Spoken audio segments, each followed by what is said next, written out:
penangkapan ini bermula sebenarnya berasal dari informasi dari masyarakat.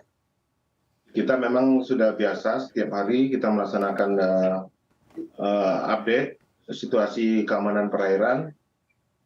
Oleh karena itu kita melaksanakan pengecekan melalui sarana yang kita miliki di puskodal kita di Jakarta. Kemudian juga kita kirim personil kita untuk mengecek kebenaran berita dari masyarakat, informasi tersebut. Ternyata memang benar adanya, kemudian kita laksanakan penangkapan dengan mengerahkan kapal kita yang dari pangkalan terdekat dari Ambon. Demikian, Pak. Oke, sebenarnya laporan-laporan ini sudah pernah terjadi sebelumnya atau memang yang baru saja terjadi nih, baru yang 3 kapal ini, Pak Irfan? Kalau informasi sebenarnya sudah beberapa kali ya kita mendapat informasi, cuma kadang-kadang informasi dari masyarakat terlalu lama jangka beda waktunya dari kejadian, dari peristiwa yang dilihat oleh masyarakat. Jadi kita kalau pada saat kita sudah ngecek, sudah tidak ada lagi yang kita temui lagi. Jadi ini kebetulan kita juga cepat dan unsur kita juga yang terdekat juga ada di sana. Kita laksanakan, segera kita laksanakan penindakan. Baik Pak, sebenarnya kalau sudah ditelusuri lebih lanjut terkait mengenai penangkapan 3 kapal ini, sudah ada informasinya kira-kira ini nikel ore-nya akan dikirim kemana, terus kemudian kelanjutannya, tindak kelanjutannya seperti apa, begitu, dan apa yang dilakukan juga oleh Bakamla terkait mengenai pengawasan yang jauh lebih ekstra lagi, supaya hal-hal seperti ini tidak akan terulang di kemudian hari nih Pak Irfan. Baik, kalau sampai saat ini kita sudah menyerahkan ya kapal, barang bukti dan segala macamnya, termasuk ABK-nya kita serahkan ke Polres Kolaka Utara untuk dilaksanakan proses hukum selanjutnya.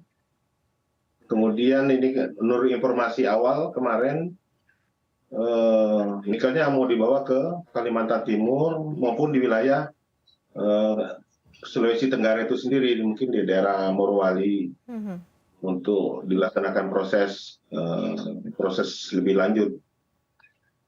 Tapi ternyata pengambilan nikelnya sendiri di pelabuhan yang tidak berizin, kemudian mungkin ada perizinan yang lain juga belum kurang lengkap.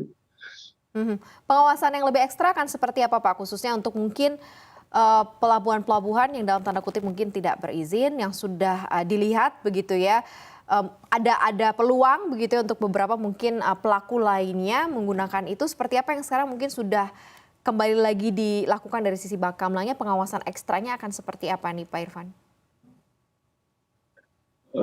Sementara kita juga lagi inventarisir banyak pelabuhan-pelabuhan lain yang mungkin digunakan untuk pertambangan, untuk kegiatan yang lain. Kemudian kita juga karena keterbatasan unsur, kita juga membina masyarakat yang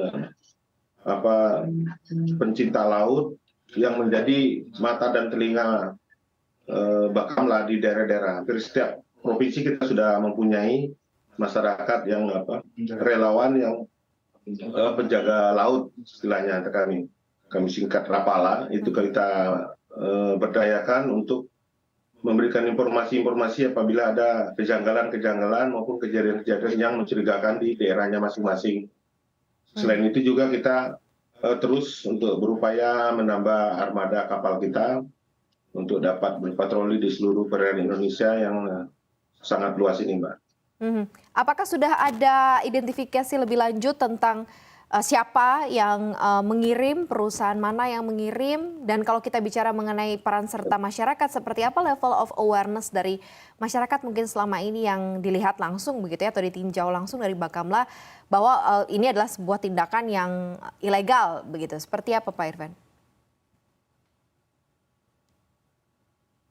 Kita cuma dapat laporan-laporan aja ya dari keresahan masyarakat aja.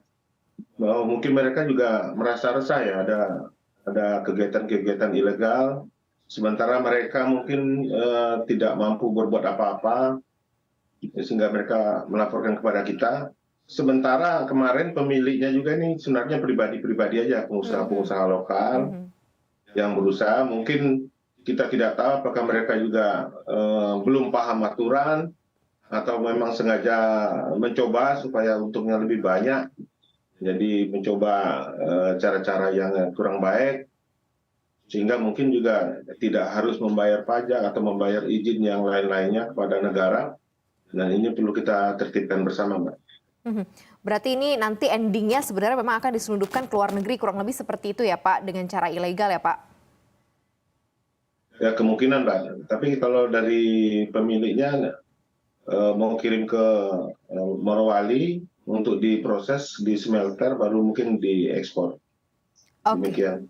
Baik, Pak Irfan, terkait mengenai pengawasan begitu ya di kelautan seperti apa, kemudian nanti Bakamla mungkin akan memperluas kerjasama dengan otoritas maritim internasional atau negara-negara tetangga mungkin untuk jauh lebih luas begitu cakupannya, karena memang kan kita tahu bahwa peraturannya nikel ore atau nikel mentah ini sudah tidak bisa keluar, tidak ada lagi, sudah ada larangan ekspornya begitu, tidak bisa keluar. Seperti apa Pak kira-kira kerjasama mungkin yang dilakukan dari Bakamla dan juga otoritas maritim global lainnya? Kita secara global kita juga memiliki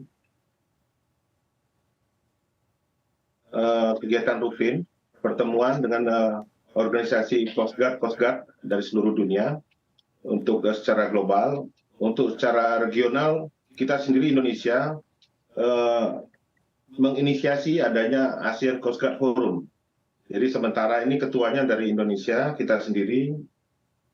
Kita akan berupaya ASEAN ini karena kita punya kepentingan yang sama untuk keamanan laut, untuk mengamankan perekonomian negara kita masing-masing, untuk keamanan dan keselamatan di laut. Jadi kita sudah punya ASEAN Coast Guard Forum yang diinisiasi oleh Indonesia, dan sementara ini kita yang menjadi ketuanya, Mbak.